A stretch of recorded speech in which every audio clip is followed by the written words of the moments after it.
The second item needing consideration is approving property 2024-0022 TXT Land Development Code Amendment.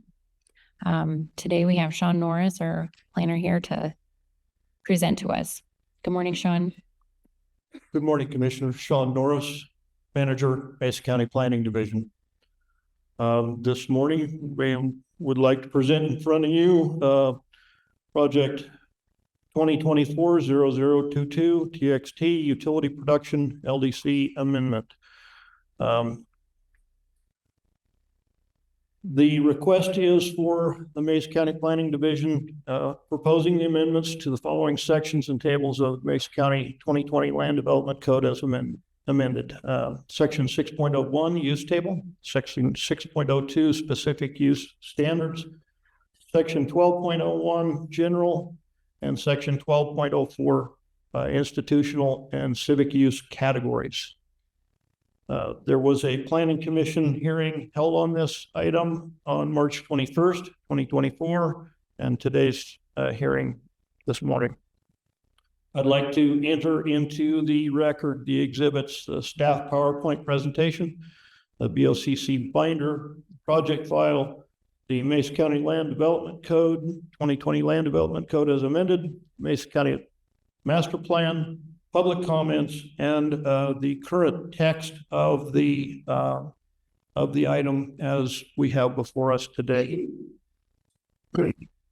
So the reasons for this amendment are, as you may recall, in January 2024, we passed a moratorium, a temporary moratorium on solar, any solar projects, to enable staff to the opportunity to develop a code specific to utility production. At that point in time, we did not have a utility production section in our code, merely utility basic, et cetera. And we did not have what was felt to be at the time appropriate code to address the emerging and booming renewable energy and other energy sources with respect to siting and creating some consistent approach for these sorts of projects, both solar and other types of energy resources that would develop electrical power. So the recommended amendments to the LDC include the following tables and sections and definitions. In our use table 6-1, we have added the red text at the bottom of this table that discusses community solar gardens as allowed by right, private energy systems as allowed by right, energy generation and production facilities, which would be conditional use in AFT, C1 and C2, and allowed by right in I1 and I2, and agrivoltaics, which would be allowed by right. And I would go back and say that community solar gardens and private energy systems would be allowed by right in all zoning districts. So the section 6.02, the applicability, this is all brand new text. You will see in this presentation, there is blue text. So the blue text specifically addresses items that were amended by additional meetings and or direction post the development of the binder for this hearing and what was passed by the Planning Commission. So there is some additional wording to create the final text that we have before us today. That text would include agrivoltaics.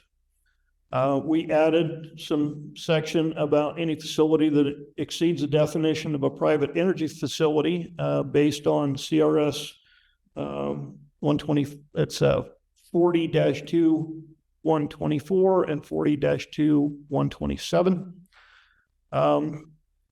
Item number 2, to clarify what item number 2 applies to, this would be additional submittal requirements for energy generation and production facilities. So as you read item number 1 in applicability, you have 4 topics in there. Item number 3 is energy generation production facilities, which is the primary rationale behind this entire text amendment. And so the additional submittal requirements for energy generation production facilities is contained in the text below item number 2. Of those, we have a narrative, site plan, setbacks. We had lots of conversation concerning scenic byways. And so we landed on a setback of 1/4 mile from a Colorado designated scenic byway, or from the Palisade Fruit and Vine Byway. So that allows that fruit and vine byway to also be protected by this code. Also, a minimum of 150 feet from the nearest outside wall of a residential occupied structure on an adjacent properties, or a negotiated agreement is reached with the adjacent property owner. That allows that negotiation for industry, et cetera, to discuss with adjacent owners. This protects the adjacent owners and also allows opportunity to reduce those setbacks. We do have discussions with respect to fire prevention and safety procedures. These are also included in our building codes, our electrical codes. There are many portions of our other parts of our code that Mesa County utilizes that add to fire prevention and safety procedures. Visual mitigation was also added in here so that we can develop a reasonable means to mitigate. It's very difficult to mitigate a solar array. They're large, they're hard to screen from everything. Someone will always be able to see it from somewhere. We do have wildlife, wetland, riparian area, and stream channel protection measures, so that discussions with the Colorado Parks and Wildlife to try to make sure that we do protect those sorts of resources. We do include a decommissioning plan that effectively tells us what the end of life of these facilities might be, and puts some dictates around that. In addition, we have a requirement for a utility interconnection. And so it's difficult to have the utilities say when that they're going to accept these sorts of offers. But what this does is it gives us the rationale, or at least the intent, proving the intent that they do want to have an interconnect, that they have some information from the utility that says that they're entering into these negotiations. That's not necessarily that those negotiations have to be finalized. Insurance, we're requiring insurance on these sorts of things. It would behoove a solar facility of these scales to have insurance, but this makes sure that that's in place. And then the approval criteria, item number 3. This approval criteria is for all 4 of the original applicable pieces. So all of those will need to go through this approval criteria with respect to what will be required to say that they've complied with the code. And as I said before, energy production facilities will have to also comply with the entirety of Section 2. We added some discussion in the general definitions. There was a discussion about natural gas in the definition of energy generation production facilities. More likely, there are a lot of different sources of fossil fuels rather than natural gas. So rather than limiting it to natural gas, we included all sorts of fossil fuels. We defined private energy facilities. We defined and referenced the state statutes with respect to community solar gardens. We defined agrivoltaics and tried to make sure that this meets the federal definition of what agrivoltaics is all about.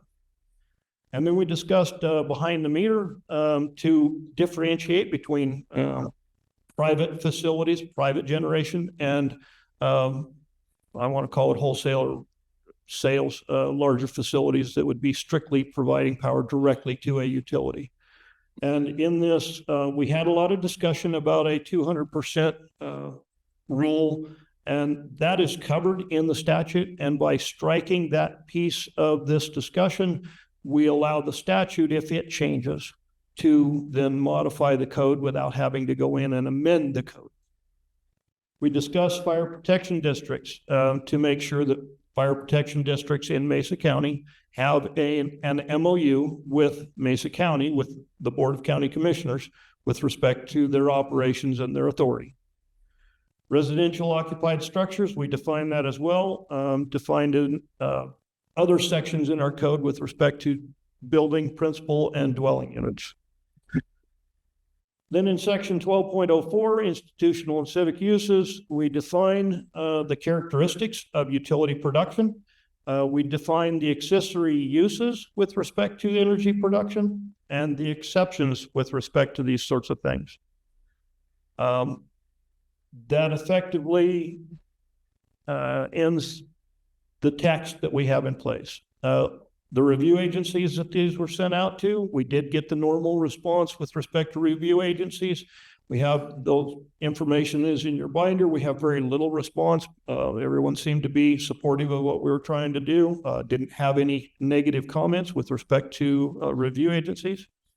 As you know, there has been considerable public comment on this, both written, phone calls, public meetings that we've had, open houses, we've had commission meetings, we've had board meetings, we've had a lot of public input.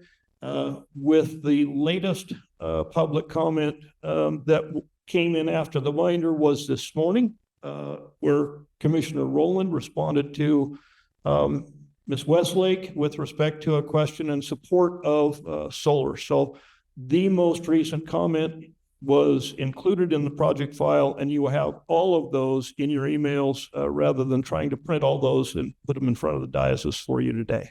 Thank you. Mesa County Planning Division recommends approval of the project number 2024-0022 TXT, revising section 6.01 use tables, 6.02 use specific standards, section 12.01 general, and section 12.01 or 12.04 institutional and civic use categories. And that's what I have for you this morning. And I leave it open to you for any questions that I might be able to answer. Thanks, Sean. Question? Yep. On slide 9, under utility interconnection, what is certification of intent?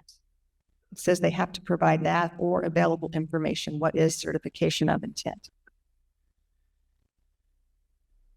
What we're reaching for is certification is likely not a good word. That's what I'm thinking. Are you just wanting a letter of intent that they're correct? Okay, so I'd like to change that to letter just to make it clear for the average person. It's because it says they shall, and if they don't, I don't know what available information even is, but at least if they have the option of letter to intent, I think that's better. That's my question. Does that mean the applicant fills out a letter of intent to the county of their?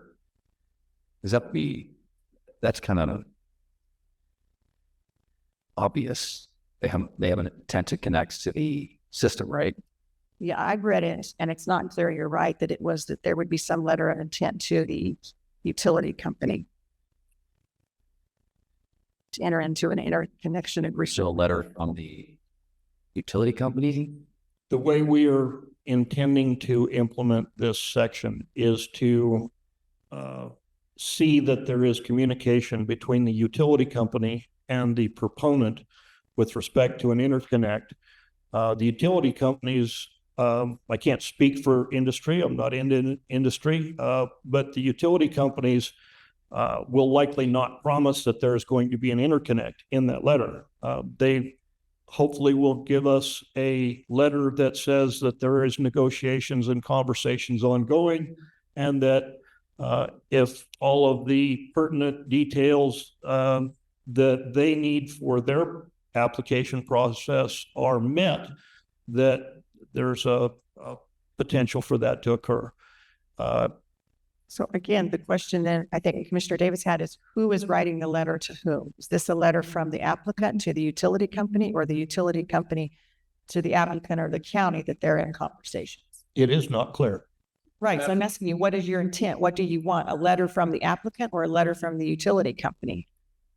Madam Chair, if I may. Yeah. Go ahead. Greg Mulver, Community Development Director. This language, as with most of this language, came from other jurisdictions, if you will. I can't recall if this came from Montrose, their proposal, or came from Pueblo County. Pueblo County actually has a wonderful language. And so the certification or intent really comes from the, if you will, Excel or wherever that energy is being sold to or directed towards. And so that certification is something that the applicant would have to provide as part of the packet that would show that wherever they're going to interconnect, he, she, whoever, has discussed that with the power utility, and they are certifying that they have been in discussion, and that depending on, whether they can just connect right at the corner of the property or they have to extend it or do whatever, that'll all be part of that certification. But do our local utility companies even have a process to do this certification? I just think a letter seems more clear that, so Sure. What you're suggesting is that the applicant would obtain a letter from the utility company that shows their intent and that they're working with them. And that language is fine also. There's nothing, was done. So then I think it should say the applicant shall provide available information or a letter of intent from the utility company to blah, blah, blah. That Go ahead. Even if no final agreement should show by others usually the actual interest in any agreement contracts receive parity and keep and the agreement I will be still possibly to the private. So I think that's more clear from my perspective. Could you email that to Sean so he could actually change the PowerPoint so we could look at it? Thank you. That's all. I don't know. I mean, the reason we did this was because the Manny Plank project, 50 megawatt system north of the interstate, got a CUP, and then Grand Valley Power reached out to us and said they had never even talked to us. We didn't have the capacity to facilitate that. And so this is an effort, right or wrong, to say, you have at least talked to the utility provider to see if there's enough volume here. And I don't want to create too much, because you're right. Excel will say, no, you need permissions before we'll give you any, or even talk to you. I mean, that's what Excel has expressed to us. So I feel like the simpler the better. The applicant should provide available information and maybe cut out the second part of an interconnection agreement, or make a good faith effort to find out information, something like that.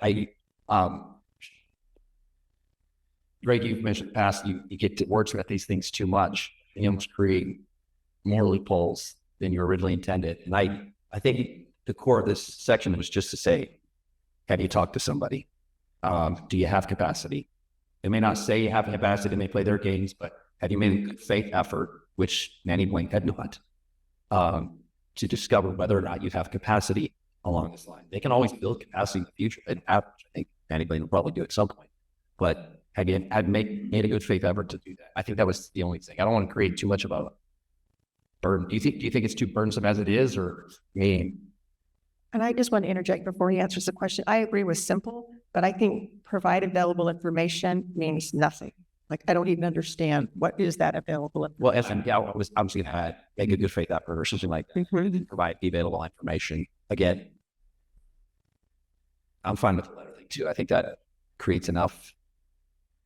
And again, we almost want to create a little bit of ambiguity in here, so we're not creating too specific of a requirement, because it really is just have you asked, you have good information. So I'm good with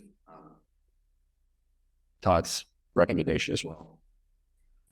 Yeah, I think Commissioner Rowland has brought up a piece, and that's the problem when you're creating code.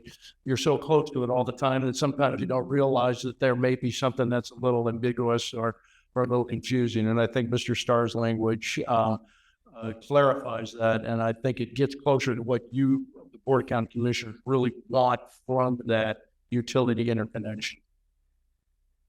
So to clarify this item, I will recommend that the following be entered as part of this, and the text and resolution changed to reflect that it will say, even if no final agreement is yet in place, applicant shall provide evidence of a utility company's actual interest in entering into a contract to receive energy. An interconnection agreement with final details must be submitted prior to the construction of the facility. What I was hoping is that he would email that to you and you would update that. I'm visual and I do better if I can see it. Can you? I can log off of this system right now, log in to my email, and I currently have what he just emailed to me on my county phone. I would be happy to do that for I'd you. like to see that. It will take a moment for this computer Understand that. to completely pull up all of the updates that it hasn't done because I don't log on to this computer as myself, but I'd be happy to do that if that's your desire. I can update it. Can you email it to me? Thank you. Madam Chair, if I could, to make this, I've got. Go ahead, Greg. language, on my computer right now. I just Okay. received Mr. Starr's language. I'll insert that. One of the things we can do, depending on where this discussion goes, if there's more Sure. conversation and more changes, you may want to continue the decision. And then we can get that all together so you can see it, but I'll create it here. And then we can kind of from there make sure that you get exactly what you want. Okay, thank you. Is there any other discussion at this point? Not on H. Do we have any other comments or questions for Sean at this time? Yeah, just Go ahead.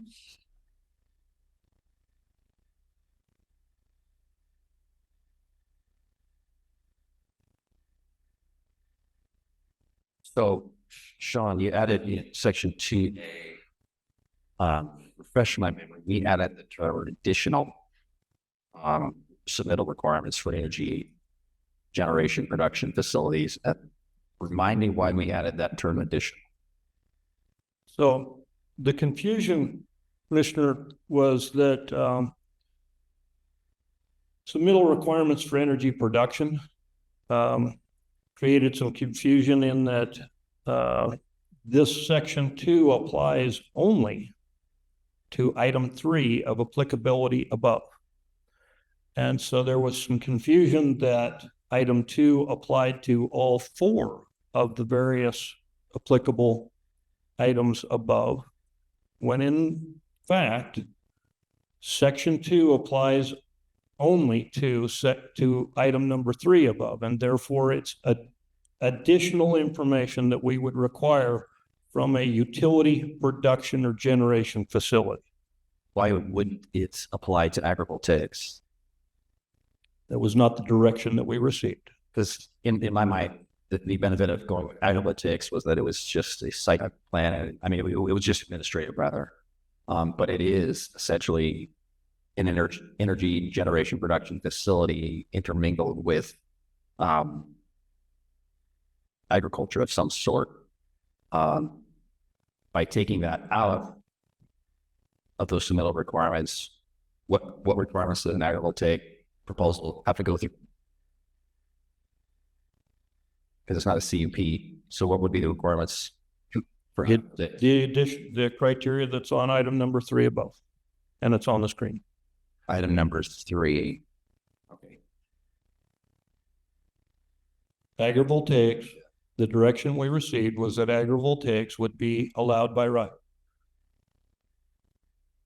And that would go through a normal site plan, which is an administrative approval through the planning division.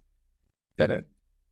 Well, I'd like to hear from the public on all these changes and such, and then maybe we can have further discussion afterwards if you guys have any questions. We can do that. And I would be happy to take the Word document that I have pulled up, and while we're doing that, I'll do a little bit of that wordsmithing. Okay, appreciate that. Does the public have any comments on this item? If you would like to step forward, and please state your name for the record. Hi, it's Rhiannon Lawson. Just on, as far as the agrivoltaics, when we look at that section, as far as applicability, I'm sorry, go back up to B. If we go back up to the part, yeah, right there. B says that any facility that exceeds the definition of private energy facility or community solar garden will be processed as an energy generation production facility. So the way that I read that is if agrivoltaics is being used on a farm as private use to offset their own energy costs, then of course, none of those extra would apply because nobody wants to limit private energy use. But if the agrivoltaic system is to sell energy into the grid and make money that way, then it would be processed as any other energy production facility. At least that's the way that I believe that reads. So I don't know if that needs clarification. And also, I just wanted to comment really quick and say, this has been such an eye-opening experience. Like the crazy balance that you have to walk trying to please everybody and nobody's ever going to be pleased. I certainly didn't get everything I was going for in this, but speaking for those of us who were at all the meetings and all the discussions and reading all the emails on the public portal, everybody really did a good job trying to find that crazy balance. And I think Sean said it the best in that if everybody's unhappy in the end, then we have found the right compromise. So thank you. Thanks, Rihanna. Anyone else have public comment? Please come forward and state your name for the record, please. I am Ty Jones, District Manager for Clifton Water. We treat water for 38,000 residents in Mesa County. At the east end of the valley, we have a state-of-the-art membrane treatment facility. It's amazing what it can do with the river. All the fluctualities of the water quality that we get, I mean, hourly, it's amazing what it can do. Having said that, our utility bills are crazy high, $25,000 to $30,000 a month just for electricity. We're a pumping plant. We pump into our plant. We have to pressurize it to treat it, and then we have to pressurize it to distribute it to all of our customers. We've been doing a site evaluation of our whole facility. We have 160 acres that's down on, we're at E1/4 and 34 Road. We're right in one of the scenic byways. I remember the exact terminology Sean used for that. But I mean, you're driving right through our property. We've got property on both sides of E1/4 and 34 Road right there. And so if it had a 1/4 mile setback, I mean, that eliminates anything for floating solar, for any of our solar fields that we could put anywhere on our facility, really. And you know, we're fighting the challenge of being in a floodplain and a floodway with part of our property. So some of it's off limits for solar fields. So I would just ask that you please don't put anything in there that's going to restrict our ability to offset some of our costs. I mean, you know, as you all know, a good portion of our folks are, you know, economically disadvantaged. So anything we can do to help offset that cost to the customers would be amazing. So that's our ask, is that you please don't restrict us. We're trying to get a plan laid out and figure out what we can do. And so that would, you know, we keep coming to solar. That's a good alternative to offset that cost. So please consider that. Thank you. I have a question for you. Yes. What scenic byway are you? What is that? Is that the Palisade? It's the Fruta Wineland or Fruta Vineyard Byway. It's not recognized by the state. The Fruit and Wine Byway, Yeah, it's not Fruta, Palisade. It's right by your good property. correct. It does. The road is adjacent to their property. And like I said, we own property on both sides of the roads right there on that corner. So it's, And you guys intend to put solar there in the future? excuse me? Do you guys intend to put solar there in the future? We would like to. I mean, yeah, like I said, we're just kind of evaluating the whole site. We don't want to handcuff ourselves for future growth or anything we can do for the treatment process. You know, if we need storage reservoirs for raw water or what. So we're trying to evaluate the whole site, see what we can do, because obviously solar is a long-term investment as our storage facilities of any sort. But we're just trying to get a good feel for what we can do, and that's definitely an option is solar. I mean, at this point, unless we're restricted from doing such. Okay, thanks, Ty. Thank you. Does anyone else have public comment? Come forward.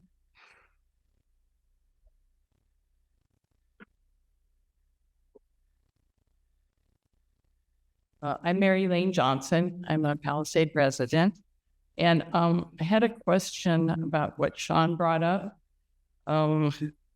Under number 2, which is like most of the restrictions, it says additional submittal requirements for energy generation production facilities, which would exclude community solar garden from all these additional, the fire, setbacks and all that. Correct? That is correct. That's not acceptable, in my opinion. And I don't think that's the intent of what we've all been discussing for the last several months. As someone who's going to be right next probably to one of these, not having any of these fire prevention and safety or setbacks, or is that on purpose, that it's only for the big utility facilities and not the community solar gardens? That's my question. Thanks, Mary. It's a good question, a really good question. And one of the difficulties we have is with the state's definition of community solar garden and what we can regulate around that. The other question is, what are we trying to incentivize out there? Agrivoltaics, yes, and we're not trying to over-restrict the personal use of solar as well. So yes, the mega generation facilities are the ones we want restricted, but even under approval criteria number 3, which they all under, they still have to consider the health and safety and welfare of the citizens of the jurisdiction. It will not unreasonably impact the physical, economic, or social environment. So there still are generic requirements that they have to meet through an administrative process under those smaller conditions. But you're right, that's the conundrum we have. And that we have been talking about it for quite a while, about those separations. So it's not just today that we're talking about it. Damn it. The class artists also my office to that they wow.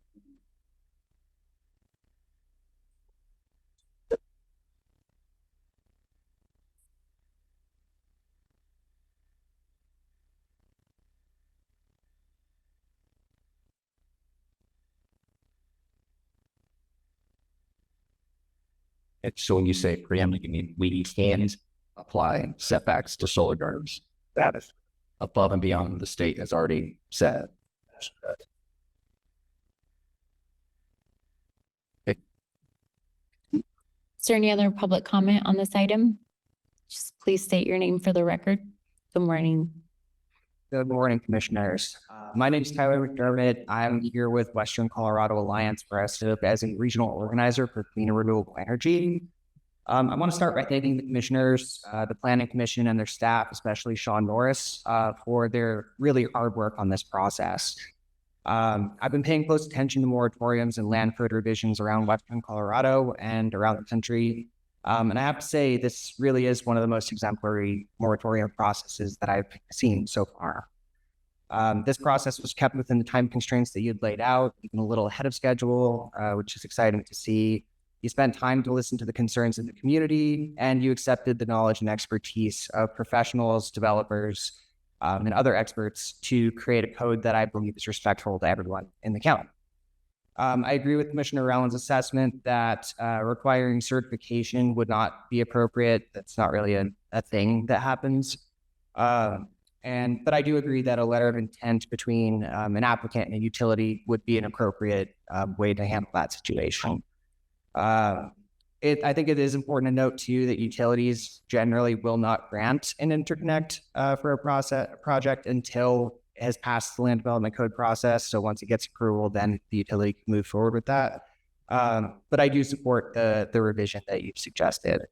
I believe that with this code, we can move forward to make sure that we're ensuring cheap, clean, and locally produced energy for our community, and that we can responsibly build out our solar infrastructure. Thank you. Thank you, Tyler. Please come forward and state your name for the record. Thank you, Commissioners. Tom McCloskey. I'm speaking on behalf of Citizens for Climate Lobby, Western Colorado Alliance, as well as a concerned citizen who supports a transition to clean and renewable energy in our community. I think it's a wonderful thing. I'm so glad we're moving forward with this. I would like to reiterate and mirror Tyler's comments as well as John's comments with regards to how smoothly the process has gone, how great the open and informed approach to dealing with this issue, as well as the way the commissioners manage the moratorium.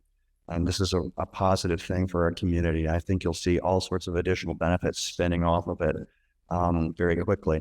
The one thing I did want to address in question is the issue that was raised by Clifton Water.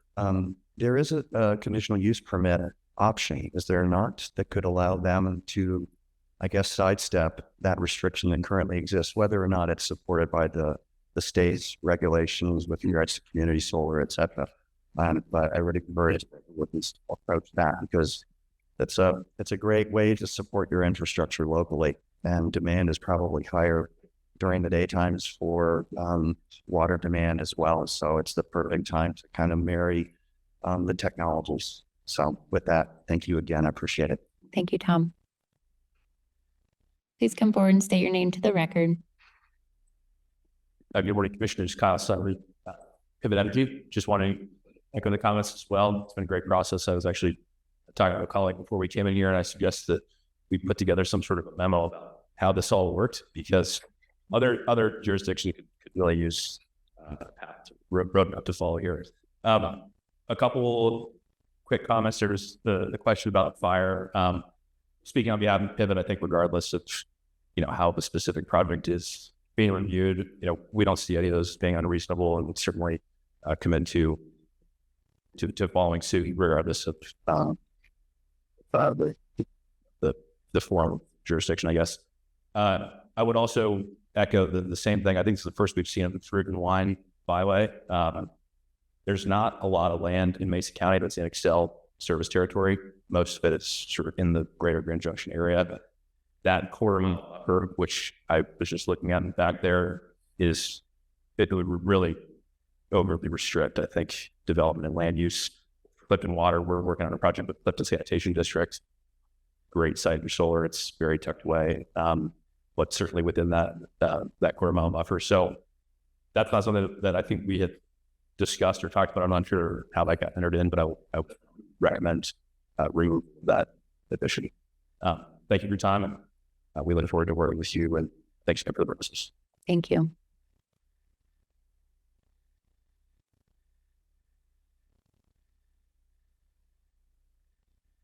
Hi, Commissioners. Eric Shannon, Stellar Energy. I just wanted to come up and also commend and acknowledge the efforts that were put forth by Sean Norris and company about a great process that this has been for industry. I too kind of want to echo the sentiments also being shared regarding the setback from the Fruit Loop byway, if you will, and the way it might inhibit future developments from happening. I was unsure of the quarter mile setback as it pertains to the scenic byway.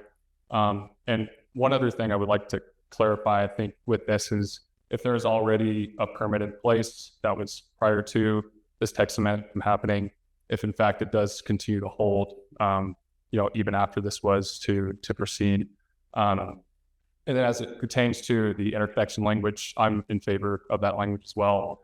I think submitting a letter of intent, there's no developer, I think, that works in this space that wouldn't be speaking with the utility if they're looking to provide power onto the grid. I can speak on behalf of Excel Energy as well. We've gone through processes very early stage that suggest what the interconnection capacity might look like for solar projects. So we're, as developers, more than happy to provide letters of intent or similar documentation as pertains to interconnection. Thank you. Thank you. I guess just to answer his question, will existing permits be subject to these regulations? Yeah, so I was hoping to get that opportunity to answer that question while we're at it. So the existing permits, if they have gone through a site plan approval, then that is an existing permit to construct. A conditional use permit still has to go through the site plan approval process. So from that aspect, there is no existing permit necessarily for the construction. There is a conditional use permit to allow the use, and then they would need to comply with all of these criteria that are in this amendment. So the CUP project that was approved out in Palisade, if they haven't made a site plan application, would be subject to these rules. That's correct, and they have not made a site plan application. Thanks for that clarification. Go ahead and make your public comment. Please state your name to the record. Yes. I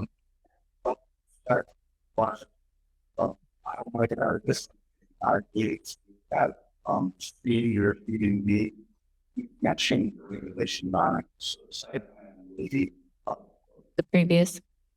designate Okay.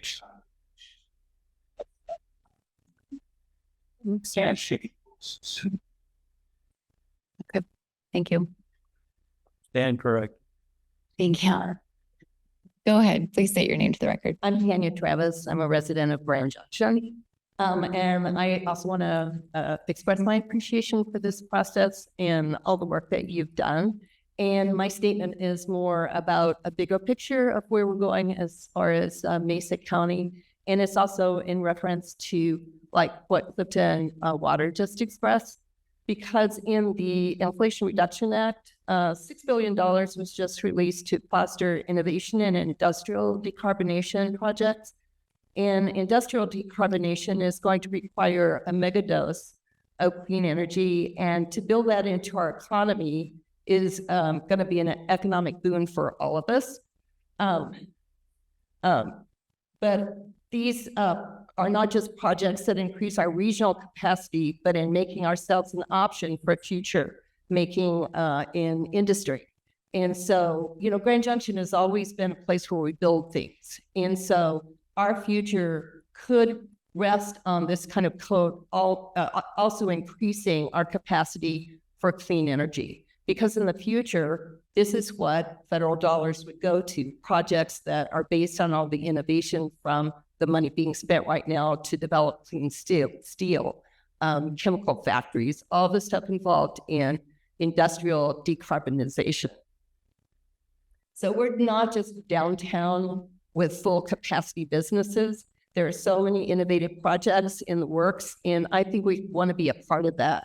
So just listening to what Clifton Water described is exactly what I'd like to see for us in Mesa County. And so for us to really act now to create this robust development and clean energy should be one of our priorities. Thank you. Thank you. Does anyone else in the public have comment?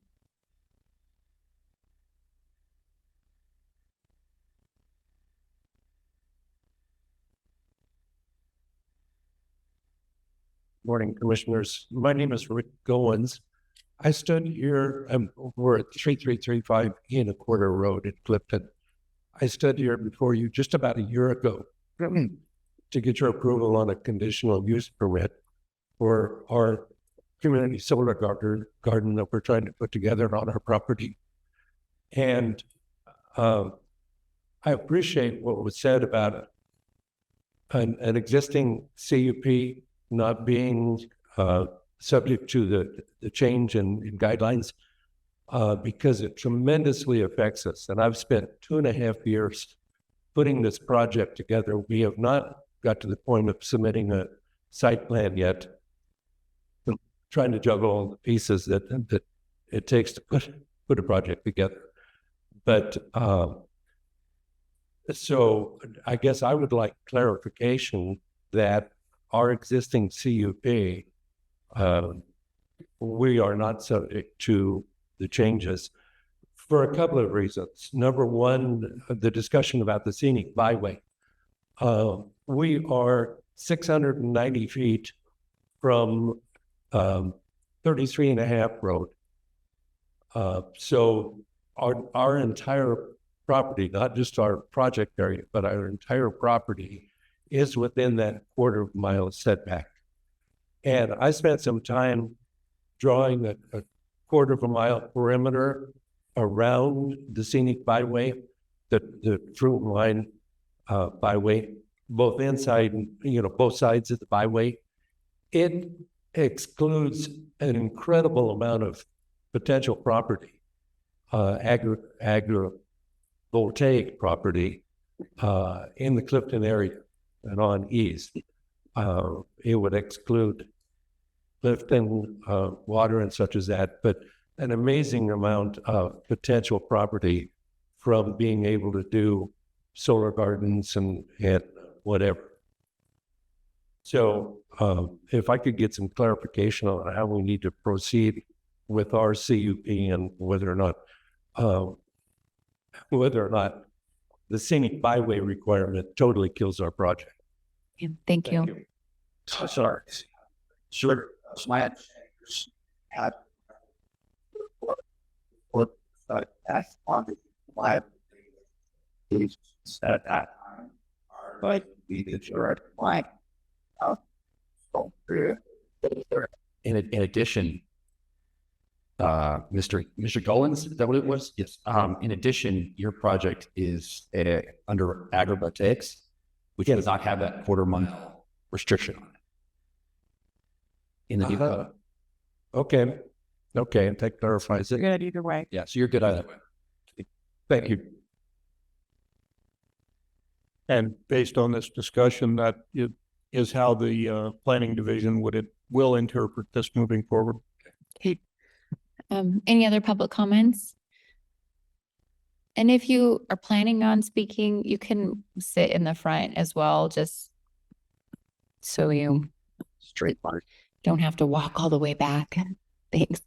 My name is Amy Westlake. My family's been farming in the valley since 1968.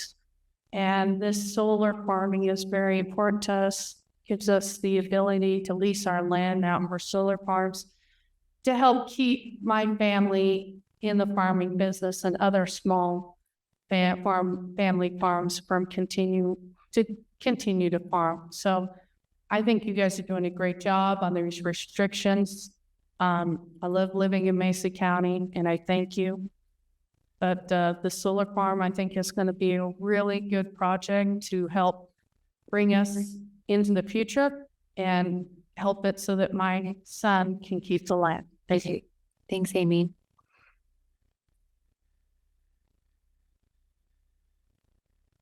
Yeah, my name's Tim Winger. I'm a Palisade resident, and I wanted to commend everyone that has worked on this. I had a great conversation the other day with Rondo about some of the concerns people in Palisade have and people on the byway. And I think that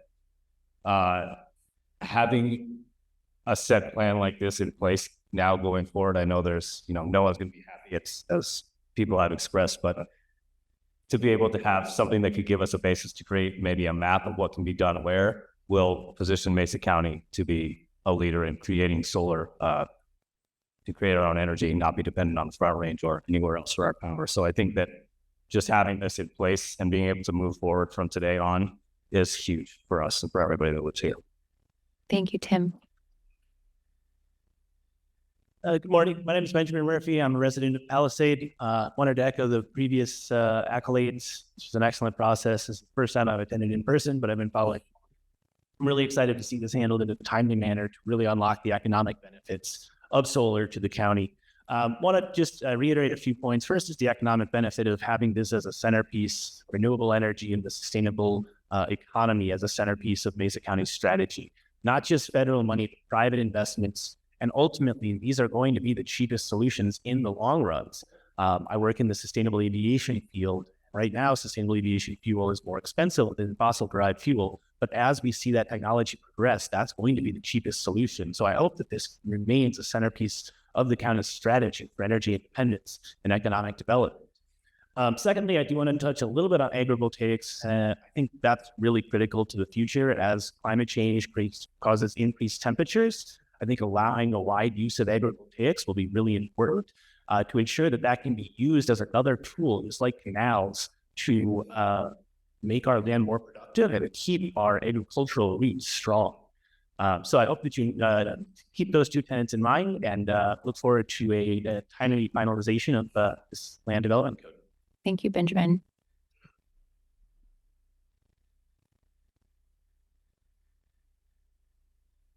Good morning, Greg Rosby. I'm from Ray, Colorado, and I'm with the Western Way, a group that advocates for responsible energy development.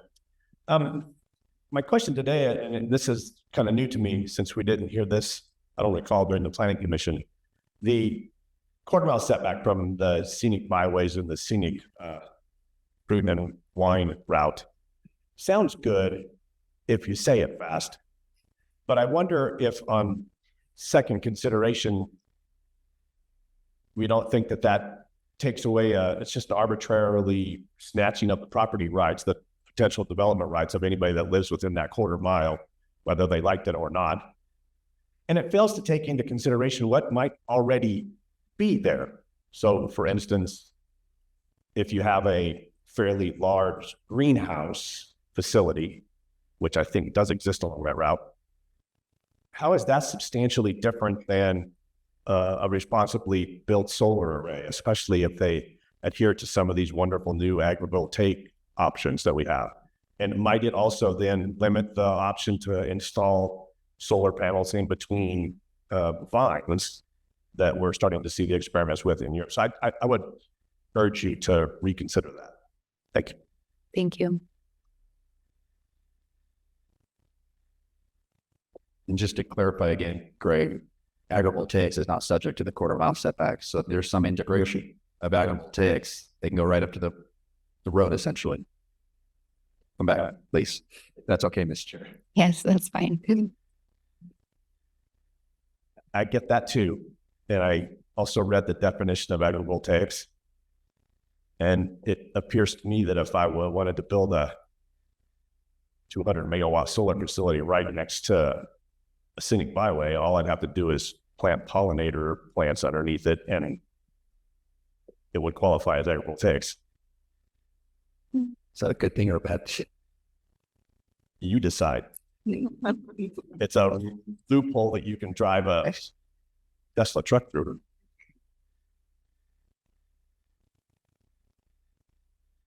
Thank you, Greg. Does anyone else have public comment?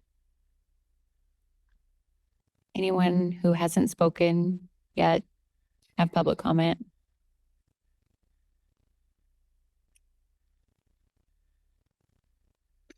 Okay. I'll bring it back to the board for discussion.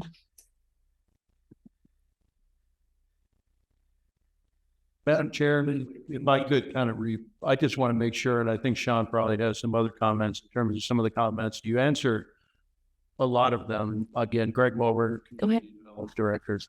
A couple of things that the notes that I took, I want to make sure that we get across the Palisade Spring or Wine Byway has been discussed really since day one. We've had that. We've had several individuals break that up. It's been discussed back and forth whether it should be a quarter mile, whether it should be more, whether it should be not. So that was definitely a discussion that has been throughout. In terms of the agrivoltaic, that also has been a conversation throughout, and it may have been inserted right now. But as Mr. Starr indicated, these conversations going on our planning commission for workshops and everything. And so that additional information didn't just appear. It was discussed throughout the process and has been included now, because it seems to be the best way to do that. The other couple of other things in Commissioner Davis commented, again, I want to get it across. Subsection 2 is only for utility generation. It's not for private, for solar gardens, or for agrivoltaics. And so people need to understand. Now, the question about whether we could vary that as part of a CUP, quick conversation with Mr. Starr. Under our current code, Board of County Commissioners, you could not vary dimensional standards or anything under the current CUP. We're going to have to do some more conversation about that. It may be, if that's something that you want to do as part of your decision making with a conditional use permit, that we can add a language that give the board the ability maybe to vary using the variance criteria. But right now, that it would seem that then you would be able to be able to do that. I think that is pretty much the rest of the conversations we're certainly at. So, and Commissioner Norris has more. I just want to make sure that we got those questions answered. And Todd, start real quickly. Could you give us a little background for the public about the scenic byway moratorium and the reason that it wasn't included in the Colorado State moratorium with scenic byways in regards to that?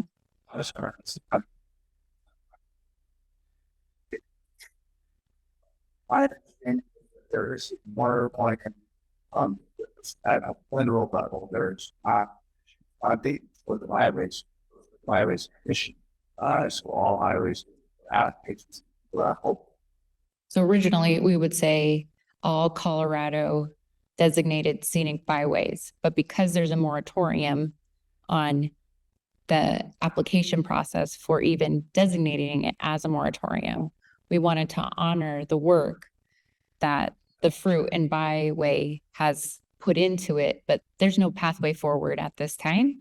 And we couldn't find even any minute meetings. And we reached out to our state representative as well, who sits on that board. And we really couldn't find a pathway forward for the scenic byway or any indication that that was going to even be lifted anytime soon. So that was why we wanted to clarify that and include that as well. Okay, thanks. Sean, did you have any additional comments? No, Madam Chair, I've got nothing else. Okay, I'll bring it back to the board for discussion. I want to go back to discuss this, the Fruit and Wine Byway. I think we might have rushed the decision to add it. It came up when someone brought it up at our last planning commission joint commissioner meeting. And I was the one that suggested perhaps a way to address it because it can't become a scenic byway. I don't even know if it meets the criteria for a scenic byway. And I never stopped to look, we haven't stopped to look at what the impact would be at a quarter of a mile away. Is that reasonable? So I'm feeling more comfortable if we leave that out now, then we can do some due diligence over the next month or two and see what looks right, what areas should be more, should have more of a setback and what might not be necessary. So that's what I'm doing. I would like to remove that piece. And then just want to come back to the one we're talking about to make sure we have the language right on that. Okay. Two comments. Madam Chair, Go ahead. did I get direction with respect to the board on that last issue? Is it the board's decision to direct me to remove the Palisade? Well, we're still discussing. I haven't heard from them. The reason we added the additional language to that because we found out that the Fruit and Vine wasn't actually a registered byway. So it was my assumption the entire time we were talking about the Fruit and Wine Byway. And I gotta be honest, I'm torn with this quarter mile thing. It's quite a ways. So what? Nothing, go ahead. I'm torn because I see the value to the community out there who want to maintain the fidelity of agriculture along that Fruit and Wine byway. Also, I'm sympathetic to those who have rights within their property to put their property to productive use. And I'm trying to strike a balance in my head right now. What's the best approach? Clifton Water. I mean, there may be appropriate places where solar on that byway is appropriate. There may be other places where it's not. Question, under this EP process, is there flexibility with that quarter mile setback? Mostly.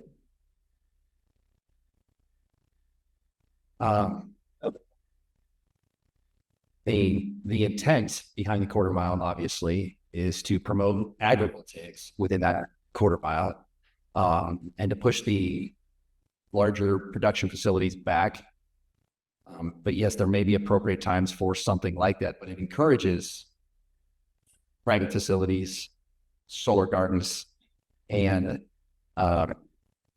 agrivoltaics up there. So yes,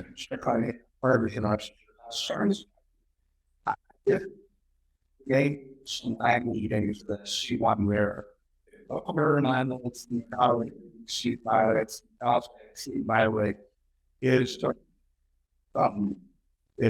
want to be don't be used worse and that for good on insurers or about insurers through areas or they better than fairness.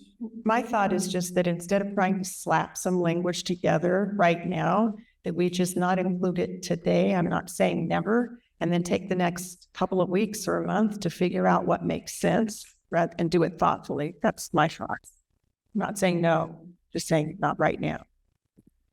And commissioners, if I might, for some additional information, you discussed the Clifton Water aspect as a private facility. It's my understanding, and I'm going to speak for the understanding that I have with respect to Clifton Water is that they may want two facilities. They may want one that is a private facility to support their operations. They may have use for offsetting the cost of providing water to their constituents by creating a generation facility that would not be considered a private system. Is that my understanding correct, Mr. Jones? I don't want to make a decision based on Clifton Waters. This should be looking at everybody who's impacted by this new rule. understood. And I've been under this assumption the entire time. This is what we wanted to do. And that there are workarounds in that through agrivoltaics and other definitions that you can exempt yourself from number two. I personally would rather go the other way and leave it in there. And if we find a better definition, if we find a better way forward, we can exempt that in the future. If someone actually wants to do it, we can think about a text amendment and they have a good way to define it. I would rather leave it in there and we can fix it in the future if need be, would be my suggestion. And then I had just, I guess, I don't have any other questions. Are we doing questions and then comments, or should I include my comments? Do you have questions? I don't have any questions. So Okay, then you can do your comments. I'll just jump into my comments. First of all, this has been a hard process. I want to thank one person in particular, and that's Rhiannon Lawson. You've been very diligent in this process and made me a smarter individual. You have been so detailed and studied this process so much. You forced me to do it even more. So thank you. There were other people engaged, but you were probably the most engaged person in the community, and you've done our community a service. So thank you. Second of all, this code is not written in stone. It's not the 10 Commandments. So I guarantee we're going to miss something. But we can modify in the future if we realize there's a glaring problem with the current code. And in the end, and sometimes we get so focused on what we're doing here, we forget to scale out. And I want to scale out a little bit so people understand the genesis for me. And it's twofold, really. One, I'm an all the above energy kind of guy. I believe people should be able to utilize their property, put it to its fullest productive use. And so if that means solar, if they don't have water rights, they don't have any other form to put their property to productive use, then I want them to be able to put solar on their property. I also think solving energy poverty is another goal of mine. Something like 14% of the United States spend more than 10% of their annual income on energy.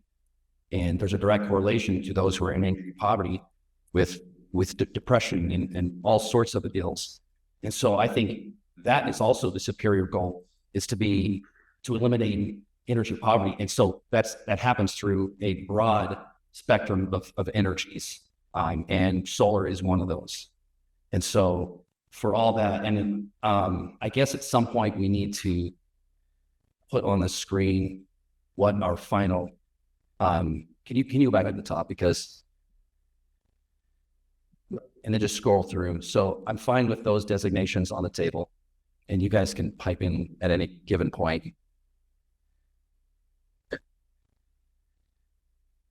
I'm fine with 1B, adding those definitions, Colorado State statute. I personally would like to leave the C1, the quarter-mile setback in there. There's a lot of flexibility around that definitions. And if we recognize that this is a problem, or we have a better definition, then we can modify it in the future. I like the redefinition under 2 that allows for flexibility to negotiate with the property owner. I think that was a good add. Where are you? C2. We added The property. The setbacks. yeah, correct. Keep going. Are they still blue, the modifications? Video. No, they are not. Some of it, on the PowerPoint, they're correct. Here, I have it on PowerPoint. Agrivoltaics is still blue. Here's the Okay. Oops. Would it help if you just have a PowerPoint? Yeah, bring up the PowerPoint, will you? That way we can go through it with the community, understand kind of what our thoughts. Okay, there you go. There you go. Hold on, go back, please. Setbacks. Yes. Yep, I'm good with that. Go back up one. Yep, I'm good with visual and wildlife wetlands.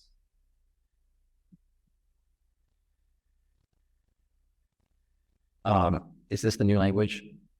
No, sir, it is not. I can show you the new language. You just manually type it in. I already did on this. And I entered this document as an exhibit today, so that it is part of the record. Where's that at? Utility Right here. That should applicant shall provide evidence. make it a little bit larger. So I'm using that a little bit.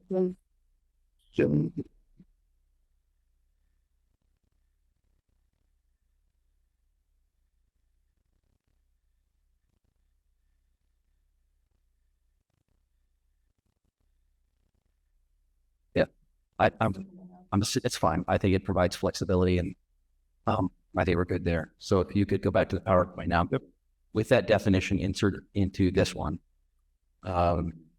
Continue down. Yep, keep going. There's no changes there. Yeah, and I'm fine with those definition changes, which we talked about last meeting as well. Okay. Are there any more changes to the draft? No, sir, these are, all the changes that we made this morning are captured in this Word document. As again, I put this into the record. So the only change from the PowerPoint that was put in the packet would be the utility interconnection. That is correct. H, which is represented here. That is correct. So the resolution would need to be adjusted, and I've already spoken with the clerk that we can manage that. With respect to accepting the document, my advice would be that the motion would include reference to the 42324 version, which is how I have this saved on this flash drive right now. Okay.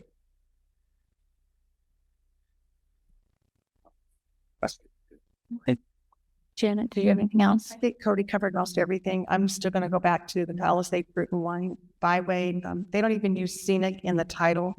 We don't even know if it meets the criteria for scenic. It was created by people who wanted to promote biking and fruit and wine in the Palisade area. So I still would like to keep that out and just keep it a Colorado designated scenic byway. And then tomorrow we can start going to work and take a look as does it make sense or not. But everything else I agree with. Okay. This process has been really collaborative, and I really appreciate each and every one of you. One of my big things in government is inviting our neighbors into local government. I want to maintain self-government, and I want to do it with you guys. And that's a big part of my mission as a county commissioner, it's bringing along our community. And I think and applaud you guys for what you guys have been able to do. The time and commitment that you guys have put into this code is really phenomenal. You made us better, and I really appreciate it. Rihanna, you were just really excellent through this whole process, and we really appreciate our community. Could be the loss in solar code, but I really appreciate it. I appreciate our staff working really hard to make sure that our community members were heard, that commissioners' concerns were heard, and also our planning commission. It was phenomenal to work with them through this process. And I really like Cody's suggestion of this isn't in stone, the 10 Commandments. This really is a document that we want to work with our community to make it the best possible product. I had a lot of things that I wanted to see in this. I wanted us to lean into our agriculture community. I really am excited about the innovation in agrivoltaics, and I wanted that to be reflected in our code. I want our farmers to be able to use everything that they can to produce a great harvest, to produce energy, to make their products even better, and have that collaborative relationship with the land and our resources. And that was really big for me. And I'm glad to see that we incentivize that. But we also streamlined the process a lot. We cut a lot of red tape. And I think we really listened to our community and also the utility providers. Grand Valley Power was really excellent to work with, and they had a lot of great suggestions as well. I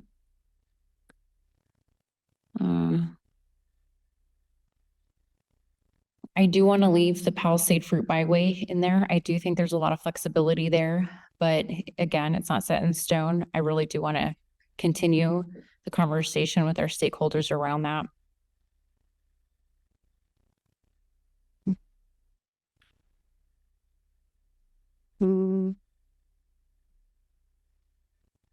I think the utility interconnection piece is really important. I wanted to know what happened with Nanny Blaine, and we brought in our utility providers to give us some background on that. What were some of the roadblocks? Why wasn't this happening? And I really want to make sure that we're just having good communication with our utility providers, that this is something that's even feasible. So that was a big deal for me to have some sort of it didn't have to be certification, but some sort of a letter that we were having those talks and those communications, because we do a lot of hard work. Our staff does a lot of hard work. And we want to make sure that we're being as efficient and responsible. And having those conversations with them, I think, is really important. The decommissioning, insurance, fire protection, and working with all of our partners is really a big deal. And I think we came to a really good end result with that. I really like the general definitions. I think that's really helpful, and not only helpful for people who are in it and working in it, but just for the general public to be able to understand what that means, I think was really important. So I don't have any further questions or comments. So I'll entertain a motion. Oh, can I get a sample motion? We get my modification up here first. I've been proposed. This where thoughts be about so I would ask that the add to that perhaps as a net all trick 4.3. And that was for trying to fight it again.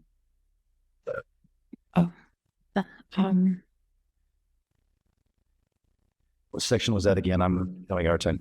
Sorry, It's something. Very good on screen. Okay, thank you.